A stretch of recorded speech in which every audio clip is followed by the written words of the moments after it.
যে তেওঁ কৰবাত পৰৱৰ্তী নেতাগৰাকী হ'ব পাৰে নেকি কিন্তু সকলোৱে ভবাৰ ধৰণে অৱশেষত ঘোষণা কৰিলে যে এই মোস্তাফা খামেনি তেওঁ এতিয়া নতুন ইৰাণৰ শীৰ্ষ নেতা নতুন তেওঁ সুপ্ৰিম লিডাৰ আমি এই মুহূৰ্তত পোনপটীয়া সম্প্ৰচাৰ আপোনালোকৰ বাবে লৈ আহিছো ইৰাণৰ শেহতীয়া আপডেটখিনি লৈ আহিছো আৰু এনেকুৱা সময়ত মোস্তাফা খামেনি কোৱা হৈছিল যে বহু পূৰ্বৰে পৰা তেওঁ গ্ৰুম কৰি থকা হৈছিল যে তেওঁ পৰৱৰ্তী আয়াতুল্লাহ আলী খামেনিৰ পিছত তেওঁ শাসনভাৰ বা তেওঁ সেই সুপ্ৰিম নেতাৰ পদবীত তেওঁ বহিব তেওঁ দ্বিতীয় পুত্ৰ কিন্তু ইয়াত আচলতে এনেকুৱা এটা সন্দিক্ষণত আহি পৰিল যে হঠাৎ আয়াতুল্লাহ খামেনিৰ মৃত্যু ঘটিল 28 ফেব্ৰুৱাৰীত আৰু তাৰ পিছতে পৰৱৰ্তী যি ধৰণৰ চৰ্চা চলি আছিল যে মোস্তাফা খামেনিৰ নামে ঘোষণা হয়তো ইৰাণে কৰিব আৰু সেয়াই হ'ল ইৰাণে ইতিমধ্যে মোস্তাফা খামেনিৰ নাম ঘোষণা কৰিছে পৰৱৰ্তী তেওঁলোকৰ সুপ্ৰিম নেতাগৰাকী হিচাপে আৰু তাৰ পিছতে ইজৰাইললৈ পুনৰবাৰ মিছাইল ক্ষেপণাস্ত্ৰ নিক্ষেপ কৰি পঠিয়ালে Ayatollah Mostafa Khamenei Islamic republic of ইৰাণৰ এতিয়া নতুন সুপ্ৰিম নেতাগৰাকী এতিয়া কি সন্মুখত চেলেঞ্জেছ আছে স্বাভাৱিকতে দীৰ্ঘদিনীয়া এটা শাসন ব্যৱস্থাত আছিল বহু দীৰ্ঘকালীন 1989ৰ পৰা শাসন চম্ভালি আছিল সিদিনা 28 ফেব্ৰুৱাৰীলৈকে আয়াতুল্লাহ আলী খামেনি কিন্তু আয়াতুল্লাহ আলী খামেনি নহয় এতিয়া মোস্তাফা খামেনি তেওঁৰ সন্মুখত এনেকুৱা পৰিস্থিতি য'ত এফালৰ পৰা বম পৰিছে এফালৰ পৰা ক্ষেপণাস্ত্ৰ নিক্ষেপ কৰা হৈছে ইজৰাইল আমেৰিকাৰ ফালৰ পৰা আৰু য'ত তছনছ হৈ পৰিছে আনকি তেহৰানৰ আকাশ কোলা হৈ পৰিছে এনেকুৱা এটা অৱস্থা তেল ডিপু জ্বলি চাৰখাৰ হৈ গৈছে মিছাইল এটাকক ইজৰাইলে যি ধৰণে আক্ৰমণ কৰি আছে এই যুদ্ধখন কিমান দিনলৈকে চলিব কিমান দিনলৈকে ইৰাণে উভতি ধৰি থাকিব পাৰিব এনেকুৱা বহুতা প্ৰসংগ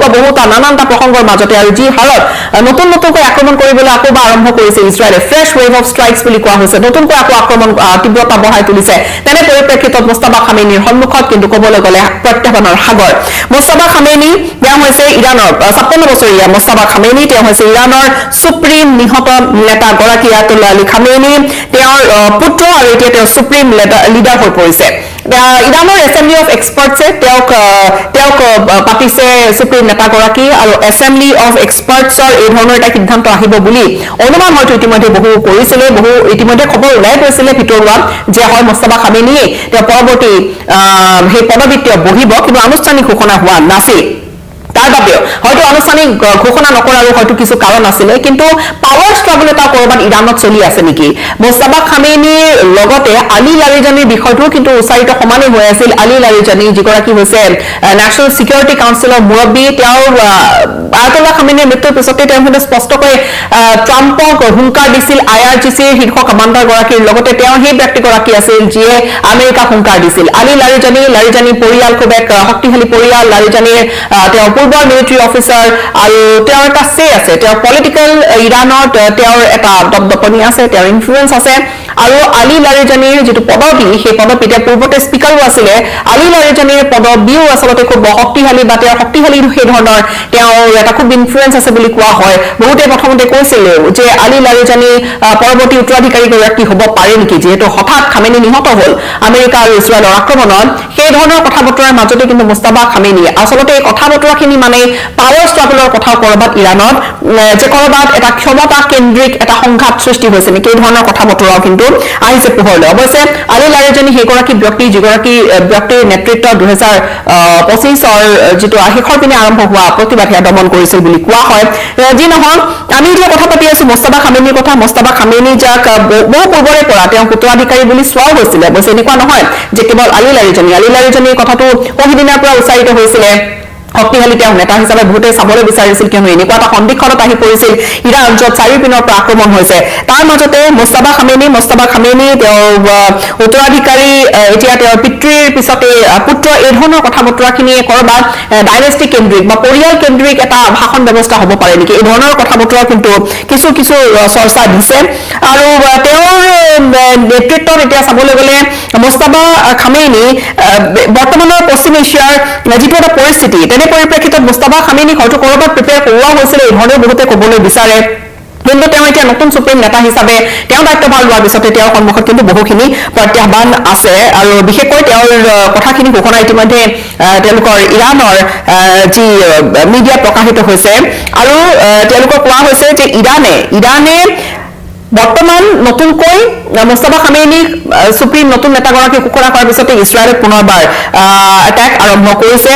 আৰু লগতে আন কিছু খবৰ এতিয়া মুস্তাফা খামেইনিৰ বেকগ্ৰাউণ্ড কি বা তেওঁৰ 56 বছৰীয়া মুস্তাফা খামেইনিৰ তেওঁ কি ধৰণে তেওঁ গ্ৰুম আপ কেনেকৈ কৰা হৈছিল বা তেওঁ কেনেকৈ সেই শীৰ্ষ পদবীলৈ তেওঁক আগবঢ়াই নিয়া হৈছিল তেওঁৰ জন্ম মাছাদত ইৰানিয়ান চহৰ এখন ইৰাণৰ চহৰ মাছাদত জন্ম 1969 চনত 1969 তেওঁৰ জন্ম আৰু প্ৰথম অৱস্থাখিনি নিজৰ পিতৃৰ সৈতে তেওঁ ধৰ্মীয় তেওঁৰ যিটো এক ধাৰা সেই ধাৰালৈ তেওঁৰ পিতৃৰ সৈতে তেওঁ আছিলে তেতিয়া ৰেজা পেহলভীৰ যিটো শাসন মনাৰ্কি আছিলে একেবাৰে সুকীয়া আছিল 1979 পৰা সেই গোটেইখন সুকীয়া হৈ পৰি ক্লাৰ্জিলৈ আহিলে আৰু তাৰ পিছতে সেই পূৰ্বৰে পৰা তেওঁক দেখা গৈছিলে যে ধৰ্মীয় পাঠ তেওঁ লৈছিলে পিতৃৰ সমানে আৰু 79ৰ 79ৰ যিটো ডাঙৰ যিটো ৰিভলিউচন আৰম্ভ হ'ল যি এক আন্দোলন আৰম্ভ হ'ল তাৰ পিছত ইৰাণৰ গোটেই যিটো ৰাজনৈতিক ব্যৱস্থা সেয়া পৰিৱৰ্তন হৈ পৰিছিলে তাৰ পিছতে খামেনি ফ্যামিলি খুব শক্তিশালী হৈ পৰিছিলে আৰু মুস্তাফা খামেনি পিছৰ সময়ত মুস্তাফা খামেনিয়ে নিজৰ ধৰ্মীয় যিখিনি পাঠ বা নিজৰ ধৰ্মৰ যিখিনি পাঠ সেইখিনি তেওঁ সম্পূৰ্ণ কৰে আৰু নটেড বহু স্কলাৰৰ অধীনত তেওঁ থাকে আৰু তাৰ পিছত বিশেষকৈ যিখিনি কমত থকা যিখিনি তেনেকুৱা প্ৰতিষ্ঠান আছে শিক্ষা প্ৰতিষ্ঠান তাত তেওঁ থাকে আৰু যিখিনি কোৱা হয় যে শিয়া লাৰ্নিঙৰ বা শিয়াৰ লাৰ্নিঙৰ এক মূল কেন্দ্ৰ বুলি ইৰাণৰ আৰু মিলিটাৰী লিংকৰ যদি কথা কোৱা যায় মুস্তাফা খামেনিৰ তেনেহলে মুস্তাফা খামেনিয়ে ইৰাণ ইৰাকৰ যিখন যুদ্ধ তাত তেওঁ এটা ভূমিকা লৈছিলে আৰু সেয়া তেওঁৰ এটা অভিজ্ঞতা আছে আৰু যিয়ে ইৰাণৰ যিটো সিকিউৰিটি ব্যৱস্থাৰ সৈতে বিশেষকৈ IRGC ইছলামিক ৰেভলিউচনাৰী গাৰ্ড কৰ্পছৰ সৈতে তেওঁ সেই কানেকশ্যন সেই তেতিয়াৰে পৰা মজবুত কানেকশ্যন আৰু তেওঁ কোৱা হয় মিড ৰেংকিং ক্লেৰিক এগৰাকী বুলি যাৰ খুব ভাল কানেকশ্যন এটা IRGCৰ সৈতে আছে আৰু পূৰ্বৰে পৰা যিহেতু IRGCয়ে কাৰ মতে চলে আয়াতুল্লাহ আলী খামেনিৰ মতে চলিছিলে পূৰ্ব আয়াতুল্লাহ গৰাকীৰ মতে চলিছিলে আৰু সেই ধৰণে নীতিবোৰ নিৰ্ধাৰণ কৰা হৈছিলে IRGCৰ মূল উদ্দেশ্যটো বা লক্ষ্যটোৱে হৈছে যে ৰিজিমক যিকোনো প্ৰকাৰে ইণ্টাৰনেল কিবা যদি প্ৰতিবাদ হয় তেনেহলেও ৰিজিম বচোৱা বা এক্সটাৰ্নেল যেনে আমেৰিকা আৰু ইজৰাইলে আক্ৰমণ কৰিছে তেনে পৰিপ্ৰেক্ষিততো সেই শাসন ব্যৱস্থাক সম্ভালি ৰখাটোৱে হৈছে মূল উদ্দেশ্য IRGC আৰু এই IRGCৰ সৈতে মুস্তাফা খামেনিৰ সম্পৰ্ক ভাল অধিকাংশ এছেম্বলি অফ এক্সপাৰ্টছে অধিকাংশই তেওঁলোকে মুস্তাফা খামেনিৰ প্ৰতি তেওঁলোকৰ সিদ্ধান্ত আছিল আৰু তেওঁকে সেই ধৰণে পতা যায় এতিয়া মুস্তাফা খামেনিৰ এপইণ্টমেণ্টৰ পিছতে স্বাভাৱিকতে ইউএছৰ ফালৰ পৰা আমেৰিকাৰ ফালৰ পৰা কিছু প্ৰতিক্ৰিয়া আহিব ডোনাল্ড ট্ৰাম্পে